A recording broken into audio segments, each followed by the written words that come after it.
Ramai orang yang kontak mentor minta pendapat cara nak keluar pada masalah keuangan. Mentor Fiza hidupnya dulu sebagai seorang miskin bandar. Jadi soalan yang selalu ditanya ialah apa pelaburan ataupun bisnes yang Mentor Fiza buat untuk membolehkan beliau keluar daripada masalah keuangan. Yang pertama, beliau dapatkan ilmu dahulu, bukannya pergi melabur. Dulu beliau banyak tahu baca buku-buku tentang keuangan. Buku pertama yang beliau baca ialah Jutawan pada Planet Jupiter, tulisan pada pakar keuangan Tuan Aziz Ali. Dan yang kedua, kunci kedua ialah berkawan dengan orang yang berjaya ataupun orang yang sama-sama ada matlamat untuk berjaya. Dan kelas itulah beliau berpeluang untuk berkawan dengan circle yang betul, iaitu circle yang sama-sama nak jadi kaya. Ketiga adalah hubungan kita dengan Tuhan, iaitu pemilik segala kekayaan.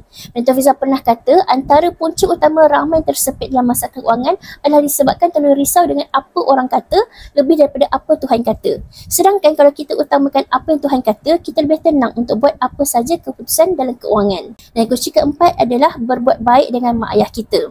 Antara perkara penting untuk kita dapat keberkatan dan kemurahan rezeki dekat dalam hidup ialah berbuat baik kepada mak ayah kita ataupun dengan mak ayah pasangan kita. Semoga perkongsian Fiza bermanfaat. Boleh terus follow Fiza untuk dapatkan lebih banyak lagi ilmu emas dan keuangan.